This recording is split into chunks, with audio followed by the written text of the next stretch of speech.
Sirul muslimin rahimakumullah. Ngaji rasa, ngaji hati. Ngaji mengikuti kebenaran hati, tidak mengikuti kebenaran nafsu. Hati, mengikuti kebenaran hati adalah mengikuti kebenaran dari Allah dan Rasul-Nya. Mengikuti nafsu adalah mengikuti kebenaran yang disampaikan oleh iblis, oleh para setan. Ngaji rasa, mengikuti hati adalah yang terbaik. Mengikuti hati adalah yang paling baik, yang paling benar. Mengikuti nafsu adalah hal yang paling jahat, adalah hal yang paling buruk. Hati mengatakan sesuatu yang selalu benar, sementara nafsu mengatakan sesuatu yang selalu menyimpang, selalu salah. Nafsu dipengaruhi oleh iblis, nafsu dipengaruhi oleh setan. Iblis pertama kali menggoda manusia bukan umat manusia. Iblis pertama kali adalah menggoda seorang nabi, karena waktu itu tidak ada umat, yang ada hanyalah seorang nabi. Iblis pandai menggelincirkan manusia. Bahkan seorang nabi pun bisa dia gelincirkan dengan mengutamakan nafsunya dibanding dengan hatinya. Nabiullah Adam itu dipengaruhi oleh iblis untuk mengikuti nafsunya. Iblis pandai dalam mempermainkan nafsu untuk mempengaruhi hatinya. Nabiullah Adam sudah diperintahkan Allah untuk tidak mendekati pohon di dalam salah satu pohon di dalam surga. Namun dengan kelihayannya, kelicikannya, iblis mempengaruhi nafsunya untuk bisa mengalahkan hatinya. Iblis mempengaruhi nafsunya untuk bisa menghancurkan keyakinan hati dari Nabiullah Adam. Iblis dengan kelihayannya berkata-kata, bertutur kata yang manis, berkata yang daki-daki, berkata yang tinggi, menyesatkan manusia dari jalannya Allah, menyesatkan manusia untuk bagaimana manusia ini tidak lagi mematuhi perintah Allah. Iblis berhasil pertama kali untuk menaklukkan hati Nabiullah Adam agar mengikuti nafsunya. Nabiullah Adam kalah hatinya dibanding dengan nafsunya. Dengan kehebatan iblis yang bersumpah demi Allah bahwa pohon itu memberikan kebaikan, pohon itu akan menjadikan Nabiullah Adam bahagia. Nabiullah Adam akan abadi di surga apabila mendekati dan memakan buah khuldi itu. Maka sekali lagi iblis berhasil dalam menaklukkan hati Nabiullah Adam agar mengikuti nafsunya. Maka yang terbaik adalah kita mengendalikan nafsu, tidak mengikuti apa katanya nafsu. Kita lebih banyak mengikuti apa yang ada dikatakan oleh hati kita. Sehingga apa?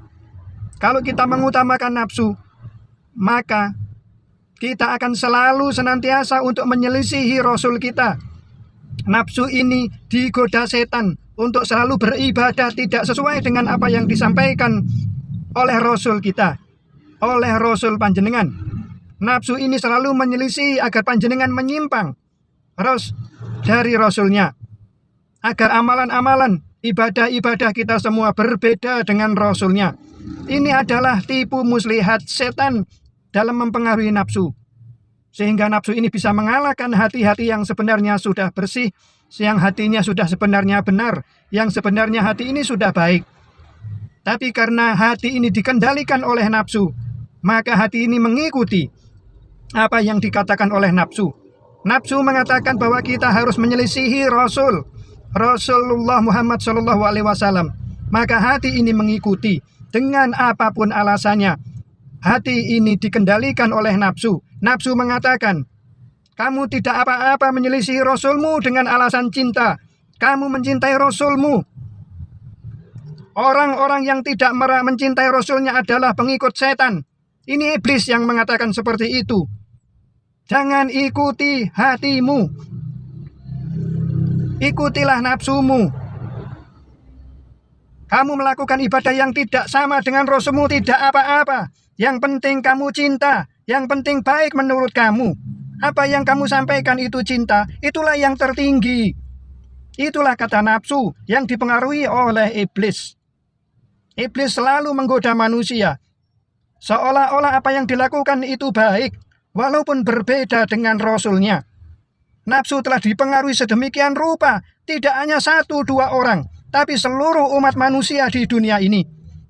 Bahwa mengikuti nafsu dengan alasan cinta itu lebih luar biasa daripada mengedepankan hati yang mengikuti apa kata Rasulnya. Kata Rasulnya sederhana, tapi kata nafsu di otak-atik sedemikian rupa menjadi sesuatu yang rumit. Bahkan sesuatu yang sederhana dari Rasulnya dibuat rumit oleh nafsu ini. Sehingga semua amal ibadah manusia ini didasarkan oleh nafsunya dengan alasan baik, dengan alasan mencintai Rasulnya. Tapi melakukan ibadah-ibadah yang tidak sesuai dengan Rasulnya. Betapa pintarnya iblis ini untuk menjerumuskan kita dengan kata cinta, dengan dasar cinta, dengan prinsip cinta. Sehingga iblis mampu mengendalikan kita untuk menyelisihi Rasulnya, untuk membuat ibadah-ibadah yang tidak dicontohkan oleh Rasulnya, untuk melakukan ibadah-ibadah yang tidak sesuai dengan apa yang dituntunkan oleh Rasulnya. Maka sekali lagi, betapa hebatnya nafsu ini mempengaruhi hati ini. Sebagaimana iblis pernah berhasil dalam mengelabui, mempengaruhi nafsunya, nafsu Nabiullah Adam, dengan berdasarkan cinta, berdasarkan baik. Iblis itu penasehat yang baik. Bahkan iblis berani bersumpah demi Allah bahwa kalau Nabiullah Adam itu mendekati buah khuldi dan memakan buahnya, maka iblis bersumpah bahwa Nabiullah Adam akan abadi di surga apabila Nabiullah Adam itu berhasil atau diminta untuk makan buah khuldi.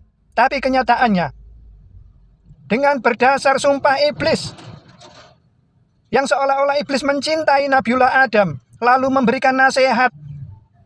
Iblis mengatakan bahwa iblis adalah penasihat yang baik. Nabiullah Adam karena merasa itu nasihat, dan iblis melakukannya dengan sumpah demi Allah, maka tidak ada kata lain di dalam hati Nabiullah Adam. Tidak lagi hati ini mengikuti perintah. Jadi walaupun menyimpang, tapi menurut hatinya Nabiullah Adam ini baik. Karena dengan memakan buah khuldi dia akan abadi di surga. Maka perintah itu diabaikan.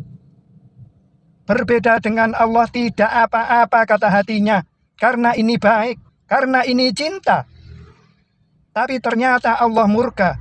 Allah tidak suka dengan apa yang dilakukan oleh Nabiullah Adam.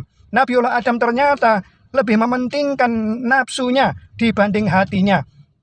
Hatinya mengajak untuk mengikuti apa yang sudah dituntunkan oleh Allah, tapi berdasarkan keinginan nafsunya bahwa berada di dalam surga adalah sesuatu yang baik, abadi di dalam surga adalah sesuatu yang baik, dan tidak ada sedikit pun keinginan untuk melakukan atau melanggar perintah Allah. Yang ada pada diri Adam adalah beliaunya menginginkan abadi di surga. Namun apa yang terjadi? Ternyata itu salah. Ternyata menyimpang dari apa yang dituntunkan oleh Allah itu adalah sesuatu yang keliru, bukan sesuatu yang benar. Jadi ternyata mengikuti hawa nafsu karena cinta itu salah. Maka mari, jangan pernah mengikuti nafsu. Jangan pernah berani berselisih dengan Rasulmu. Jangan pernah kita berani berselisih dengan Rasulullah Muhammad SAW. Walaupun dengan atas nama cinta, walaupun atas nama kebenaran menurut hati-hati kita. Jangan sampai hati-hati kita ternyata menjerumuskan kita kepada penyimpangan, kepada perselisihan, menyelisihi Rasulullah Muhammad SAW. Demikian. Semoga kita saling mencintai, semoga kita saling mencintai, dan semoga kita saling mencintai, dan kita dimasukkan Allah bersama Rasulullah Muhammad SAW di surganya kelak. Wallahu a'lam. Mohon maaf, terima kasih. Wassalamualaikum warahmatullahi wabarakatuh.